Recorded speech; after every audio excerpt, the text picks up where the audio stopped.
टोपी तनको इक्वाली सजन को ने दी हिफाजत किया जे हिन रैली में मैं सभी दोस्त भाई के शरीक में मेरे भाई का जो आए ही जगह रैली है इस सकाफत के हवाले से जेका सकाफत सिंधी को 5000 पुरानी है ये ने दी गवाही मोजे करे मिली है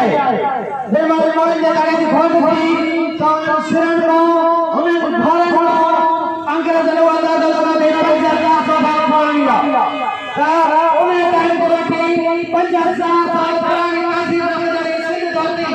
की निगाह हजरत मोहम्मद सल्लल्लाहु अलैहि वसल्लम की गया की निगाह हजरत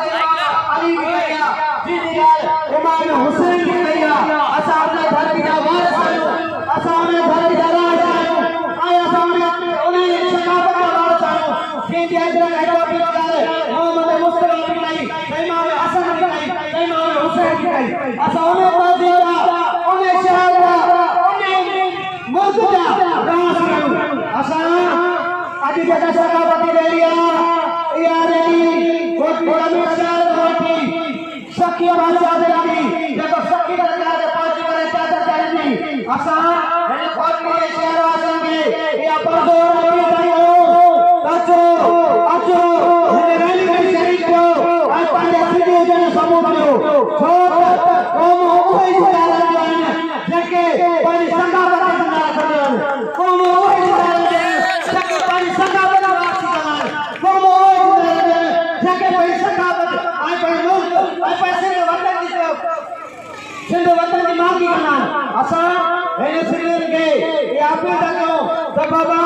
सकाफती ॼाणो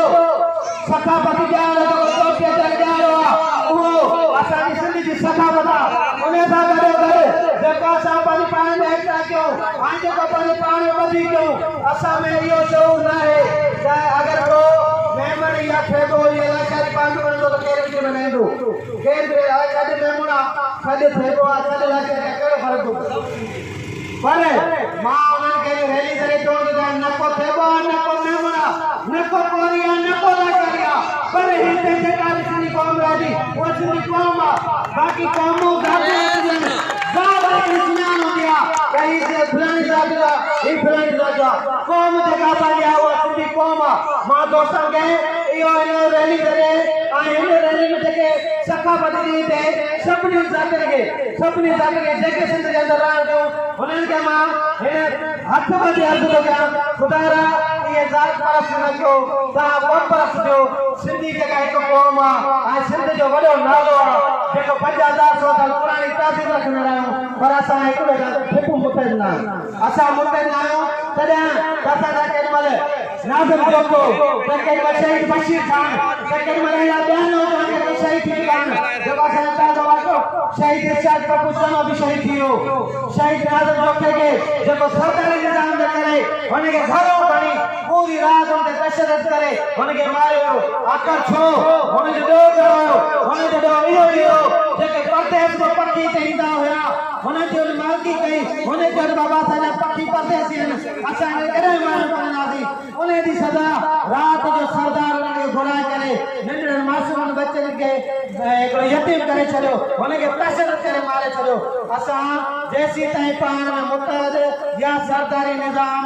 या वॾेरी निज़ाम को छुटकारो न पाईंदासीं तेसिताईं असांजो कुझु बि न थींदो त मां दोस्तनि खे चवंदो हलां त बाबा पंहिंजो पाण मुर्शी कयो पाण मुतहद थियो जेके बि ज़ातियूं आहिनि पाण मुतहद थी हिक आवाज़ थियो असांजा कुझु नुमाइंदा कुझु टाइम पहिरियां जेको हिते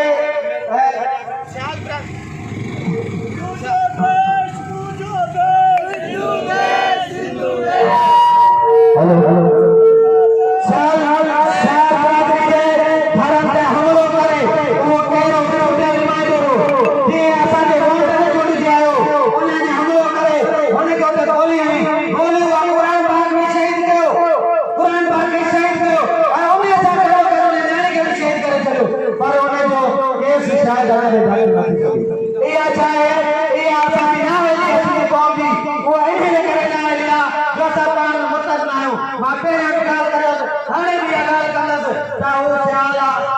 लاشاري मुझे छा वञो था न जीअं बि सिंधी का मसलो थिए जंहिंमें सभु सिंधी पाण में गॾिजी बीहंदो तॾहिं उहो अॻियां घणी ख़बर पवंदी न पर हाणे सिंधी पाण मुतदन जीअं त सिंधी पाण मुतदन हा वरी भाई हिकिड़ी ॻाल्हि कंदुसि त बाबा जेके बि असांखे पुॼा निमाइंदा कम से कम वोट तव्हां उनखे ॾियो जेको उनजो हक़दार हुजे 5013 साल गुज़री पीपल्स पार्टी के पर हीअं त को बि सिंध जे अंदरि कोन पहुंचो आहे मुंहिंजो चवण जो मक़सदु ईअं ثقافتي न ॻाल्हाइणु खपे पर मां ज़रूरु छो त हिन जे करे जेके बि शहादत आज़म चौक जो चवण पहिला उहे पीपल्स पार्टी जो हिमन आहे जो शहादत शहीद थी आहे उहो बि पीपल्स पार्टी जो गुण आहे आख़िर असांखे केतिरियूं बर्दाश्त कंदासीं हाणे बर्दाश्त कोन कंदासीं तव्हां सभु सिंधी हथ मथे करे पुट थियण जो हथ मथे करे पुट थियण जो वचन कयो भिगी आचारी दुखिया मंदर भिगी आचारी दुखिया मंदर हथ मथे करे असां जो केरु हलंदो असां जो जवान हलंदो असां जो जवान हलंदो वॾी महिरबानी।